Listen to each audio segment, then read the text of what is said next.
مبسملا ومحمدلا ومصليا ومسلما اما بعد. ناظرین السلام علیکم ورحمۃ اللہ وبرکاتہ. بندہ ناچیر اس وقت عمرہ شریف کی سعادت حاصل کرنے کے بعد مکہ ٹاور کے قریب موجود ہے.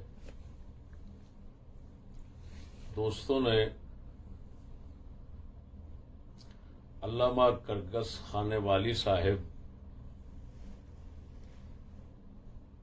کا کلپ سنایا جو حضرت نے یہاں ریکارڈ کروایا ہے، تو اس کے جواب میں بندہ ناچیز یہ کلپ ریکارڈ کروا رہا ہے. اس کا عنوان ہے علامہ کرگس خانے والی صاحب کا رمضان شریف کے مہینہ میں مکہ اور مدینہ میں اپنی عادتوں سے باز نہ آنا. اس کی وہ کون سی عادت ہے کہ جو مکہ مدینہ میں رمضان کے مبارک مہینے میں بھی اس علامہ منہور صاحب کو نہیں چھوڑ رہی. وہ عادت ہے جھوٹ اور جہالتوں کے اظہار کی، باوجہ ضد و عناد. حق کے ساتھ اس کو ضد اور عناد ہے، اس کی وجہ سے یہ ہمیشہ اپنے جھوٹ اور جہالتوں کو ظاہر کرتا رہتا ہے. اس کے سامعین اور جو ساتھی حضرات ہیں انشاءاللہ العزیز اس سے دور ہو رہے ہیں اور مزید دور ہوتے چلے جائیں گے. کب تک کوئی آدمی جو صاحب ایمان اور صاحب ضمیر ہے وہ جھوٹ اور جہالتوں کو سننے پر اصرار کرے گا؟ میرے دوستوں، یہ لوگ بیچارے بندہ ناچیز کی تحقیق اور اللہ تعالی کی طرف سے جو بیان حق کی وجہ سے عزت ملی ہوئی ہے اس کو دیکھ کر جلتے بھونتے ہیں، حسد اور عناد میں جلتے ہیں. یہاں یہ لوگ آتے ہیں، ان کو پوچھتا کوئی نہیں. ناچیز کے استقبال کے لیے بحمد اللہ تعالی ایئرپورٹ پر مجمع ہوتا ہے. پھر جو ہی دوست لے جاتے ہیں مجھے، ان ہمارے دوستوں کو بحمد اللہ تعالی یہاں کی زیارتیں جن سے اسلام اور سیرت نبی صلی اللہ علیہ وسلم سمجھ آتی ہے، ان کا بخوبی علم ہے. اس مرتبہ تو ہمارے محترم محمد سرفراز چشتی صاحب شجاباد والے، انہوں نے ناچیز کو ایسے ایسے عجائب اور غرائب زیارات سے مشرف فرمایا کہ پاکستان میں کوئی ایسا شخص نہیں ہوگا جس کو ان زیارات سے سعادت نصیب ہوئی. بندہ ناچیز مدینہ شریف سے مکہ شریف کے راستے پر کچھ میل کے فاصلے پر ایک جگہ آتی ہے روضۃ خاخ. اب اس کے ساتھ کلیت الریان ہے، سڑک کے اوپر آتا ہے. پرانا نام اسی جگہ کا روضۃ خاخ تھا، جس کا بخاری شریف میں ذکر آیا، مسلم شریف میں ذکر آیا. ہمارے ساتھی ہمیں وہاں پر لے گئے. انہوں نے ناچیز کو مطلع کیا کہ یہ وہ جگہ ہے جہاں پر سیدنا حاتب بن ابی بلتعہ رضی اللہ تعالی عنہ نے جو خط بھیجا تھا ایک عورت کے ہاتھ، یہاں پر اس روضۃ خاخ کے مقام پر انہوں نے اس سے بازیاب کیا، واپس لیا. یہ مختصر سا بیان جو اس وقت ناصر نے کیا، اپنے دوستوں کو وہ مقام جو ہے اس کی حقیقت سمجھانے کے لیے، یہ علامہ کرگس کھانے والی صاحب کو پہنچا، تو حضرت صاحب اللہ اکبر اپنی عادت شریف کے مطابق سیخ پا ہو گئے اور کلب ریکارڈ کروا دیا یہاں۔ اس بیچارے کا مقدر ہمیشہ ذلت اور خواری ہے، پاکستان میں ہوں تب، اور اگر یہاں وادی فاران کے علاقے میں ہوں تب، حضرت کا مقدر یہ۔ اب دیکھیں، اس نے کہا کہ میرا نام لے کر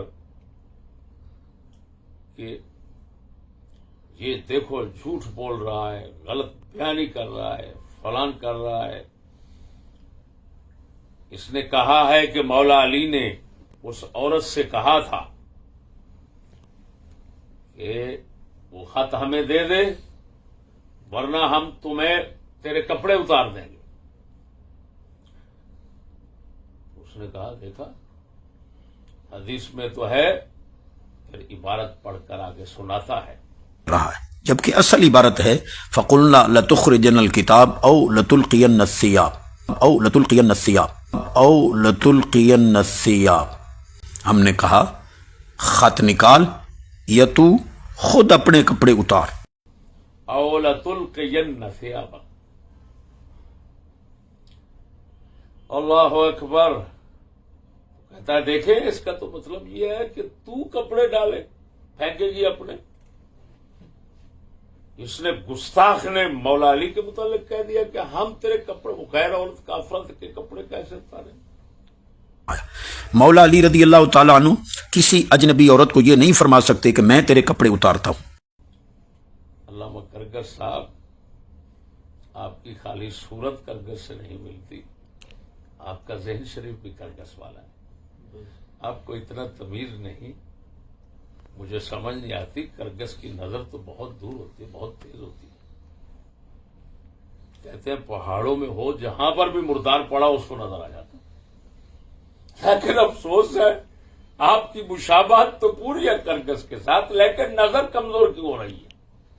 آپ نے دیکھا نہیں، یہ آپ کا مقالہ شریف ہے، اپنے شاگردوں کو 5-7 کو بٹھا کر بخاری کھولنا، ادھر لَنُلْقِيَنَّ ہے یا تُلْقِيَنَّ ہے، یہ آپ کا مقالہ شریف ہے کہ آپ نے نون کی جگہ تا پڑھ لیا۔ اسی وجہ سے اسی بخاری مسلم میں اسی مقام پر اس کے ہمانہ لفظ اور ہیں 2 قسم کے، وہ میں پڑھتا ہوں۔ ایک میں ہے لَنُجَرِّدَنَّكَ، ہم تجھے خالی کر دیں گے کپڑوں سے، مجرد کر دیں گے۔ دوسرے لفظ ہے أَوْ لَنُعْرِيَنَّكَ، یا تمہیں ہم ننگا کر دیں گے۔ اب بھڑوا کیا کرے گا؟ تو نے مکالا ملا، تینوں مقام پر نون کے ساتھ ہیں یہ جملے، تو اندھا ہو کر اس کو تلقین پڑھ رہا ہے۔ یہ اپنے مام سالے جو ہیں ان سب کو بٹھا کر ان سے پوچھ، میری آنکھیں کام کرنا چھوڑ گئی ہیں، دیکھو کیا لکھا ہوا ہے۔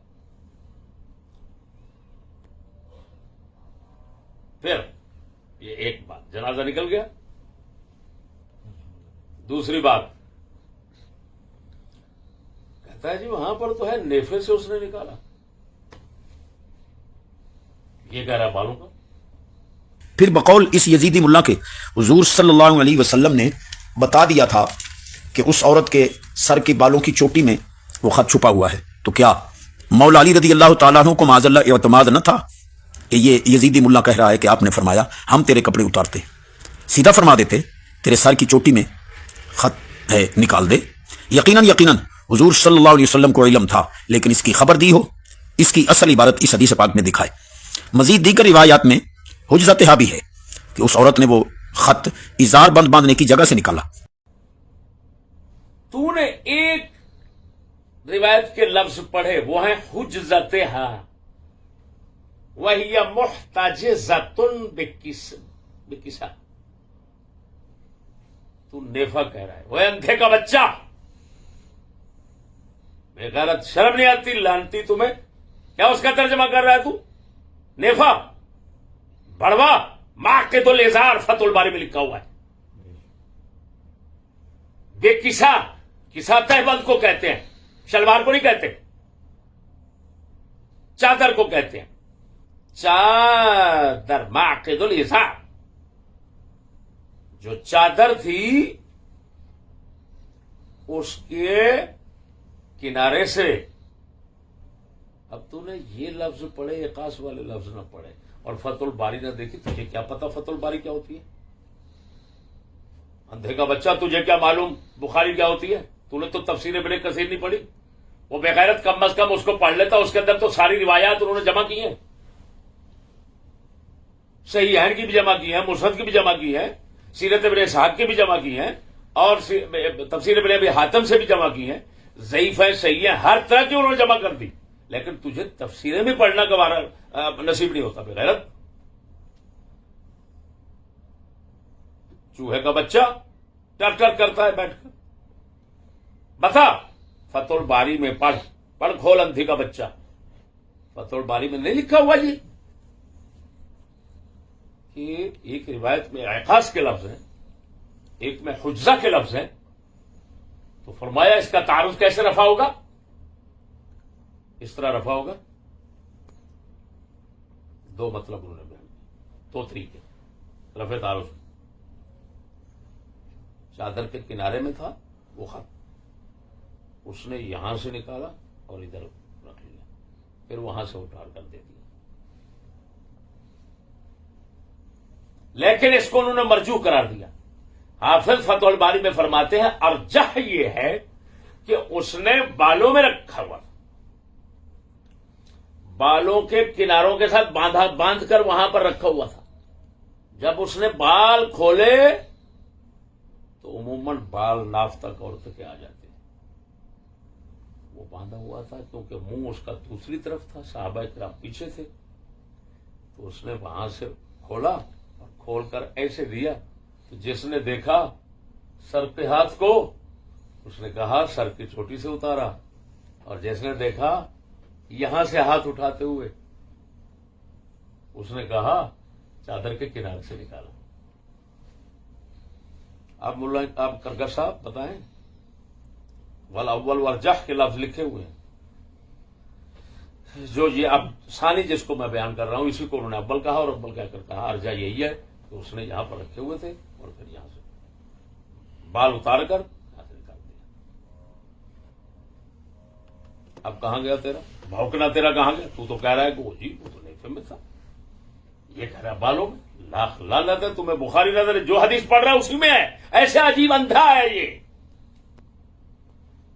جو حدیث نمبر بیان کر کے لوگوں کو سنا رہا ہے اسی میں اعقاص کے لفظ موجود ہیں، اور کتے کو نظر نہیں آئے. تیسری بات، آپ علیہ السلام نے سر کا کیسے بتایا؟ وہ تو نیفے سے نکلا، یہ میں نے سمجھا دیا. تو معلوم ہوا میرے دوستو کہ یہ بیچارہ صرف اور صرف اس کا مقدر ہے ذلت اور خواری، اپنی جہالت اور اپنے جھوٹوں کو ظاہر کرنا، اور ہماری طرف سے پھر جو اس کی سرزنش ہوتی ہے وہ سرزنش پی کر لوگوں کے سامنے منہ دکھانے کے قابل نہیں ہوتا. سمجھ آئی کہ نہیں آئی؟ میں تو یہاں تک اس کا یہ کہنا کہ جی وہ اگر انہوں نے کہا ہم تمہیں ننگا کر دیں گے، ہم تمہیں کپڑوں سے، یہ اگر انہوں نے کہا تو یہ تو گستاخی ہوگی. یہ کہہ رہا ہے کتے تمہیں اتنا تمیز نہیں ہے کہ حربی کفار کی عورتوں کا حکم کیا ہوتا ہے شرع میں. تو نے کیا پڑھا ہے؟ تیری کون کون سی بکواس ہے کہ لوگوں کو سمجھاتے رہے ہم؟ بڑوے نے اعتراض کیا کہ مولا علی وہ کیسے کہہ سکتے ہیں، یہ تو گستاخی ہے، ہم تیرے کپڑے اتار دیں گے۔ تیری بات مان لی۔ آپ نے ان سے کہا، اس عورت سے کہا تو کپڑے پھینک دے۔ اب میرا سوال ہے تجھ پر، اگر مولا علی اتارتے تو گستاخی بن جاتی، حالانکہ حدیث میں یہی لفظ ہے۔ یہ بتا اگر وہ پھینک دیتی، اب مولا علی اور صحابہ کے لیے اس کو ننگے حال میں دیکھنا اور اس کی تلاشی لینا یہ کیسے جائز بنتا ہے؟ اس کا جواب تو اور تیرے تمام ساتھی پاکستانی ملا کا جواب دے دے، میں برے بن جاؤں گا۔ چلو اگلی بات، علامہ کرکس صاحب نے اعتراض کیا کہ مولا علی کے ساتھ ایک شخص کے بھیجنے کا چشتی نے ذکر کیا ہے، جبکہ بخاری میں دو ہیں، ایک مقداد بن اسود ہے، ایک زبیر بن عوام ہے۔ علامہ کرگس روایات اگر مختلف نہیں پڑھی تو پنگے نہ لے، صرف اس مقام پر تفسیر ابن کثیر کو پڑھ لے۔ وہاں پر مقداد بن اسود کی جگہ ابو مرثد غنوی ہیں صحابی، جن کا نام کناز بن حسین ہے۔ ابو مرثد کا ذکر ہے، یہ ایک روایت اور ہو گئی۔ اسی تفسیر ابن کثیر میں مولا علی کے ساتھ حضرت عمر بن خطاب کا ذکر ہے، بس، اور کسی صحابی کا نہیں ہے۔ یہ اور روایت ہو گئی۔ میرا ایک کہنا وہ بھی ٹھیک ثابت ہو گیا کہ عمر بن خطاب والی روایت میں صرف مولا علی کے ساتھ عمر پاک کا ذکر ہے اور کسی کا نہیں۔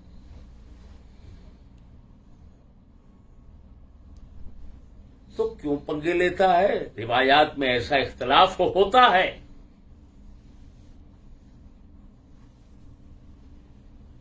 اور پھر دوسری بات یہ ہے کہ جب میں نے کہا مولا علی کے ساتھ ایک ہے، اگر دو ہیں تو ایک کی نفی کہاں ہوگی بڑوا؟ تو یہ اتنا تمیز نہیں ہے کہ عدد کا مفہوم مخالف نہیں ہوتا، عدد کا مفہوم مخالف نہیں ہوتا۔ جب تم کہہ رہے ہو حق چار یار، تو کوئی پاگل کا بچہ ہوگا جو کہے نبی پاک کے باقی صحابہ کو تم باطل کہہ رہے ہو، غلط کہہ رہے ہو، کیونکہ چار کو حق پر کہہ رہے ہو۔ یہ عدد ہے، عدد کا مفہوم مخالف نہیں ہوتا۔ اسی وجہ سے قرآن مجید میں یہ تو بڑوا اندھے کا بچہ، اصول فقہ کا مسئلہ ہے، تیرا باپ بھی اصول کتابوں کو نہیں سمجھتا، نہ پڑھ سکتا ہے نہ سمجھ سکتا ہے۔ اصول فقہ کا مسئلہ ہے، عدد کا مفہوم مخالف ہوتا ہے کہ نہیں، یہ بہت بڑا مسئلہ ہے۔ اللہ تبارک و تعالیٰ نے محبوب صلی اللہ علیہ وسلم سے فرمایا، ان منافقوں کے لیے تم 70 بار مغفرت مانگو تو میں نہیں بخشوں گا۔ اللہ کے محبوب صلی اللہ علیہ وسلم نے فرمایا میں 70 سے زیادہ بار مانگوں گا۔ اللہ نے 70 بار مانا گیا، میں 70 بار سے زیادہ مانگوں گا تو وہ ممانعت میں نہیں آئے گا۔ یہ اللہ کے محبوب، یہ قرآن ہے، حدیث مقدس بخاری مسلم۔ یہ مختصر یہاں بیٹھ کر مکہ شریف میں، کیونکہ اسی علاقے میں اس نے بھونکنے کی جرت کی تو ناچیز نے اس کی سرزنش یہیں پر کر دی۔ ہمارے پاس نقد سودا ہے، ادھار ہمیں دوبارہ نہیں ہے۔ اللہ جل شانہ ہمارے مسلمانوں کو ایسے جلیل القدر کرگسوں سے محفوظ رکھے۔ باقی اس نے بڑے زور شور سے کہا وہ جی بلتعا ہے، تو میں بھڑوا میں بلتعا بولا، لفظ بلتعا ہے، یہ نام ہے، یہ نام ہے اس صحابی کے والد کا، وہ مسلمان نہیں تھا، تو میں نے پیش بدلا، زبر بدلی، تو نے ساری حدیث کا معنی مطلب ہی بگاڑ کے رکھ دیا۔ اب اپنے جو حرامی بیٹھے ہیں نا شاگرد، ان شاگردوں اور اپنے حرامی ساتھیوں سے پوچھ جرم کس کا بنتا ہے؟ معنی کو بگاڑنے والے کا بنتا ہے یا زبر پیش کے بدلنے والے کا بنتا ہے؟ یہ ان سے پوچھ لیں۔ آخر دعوانا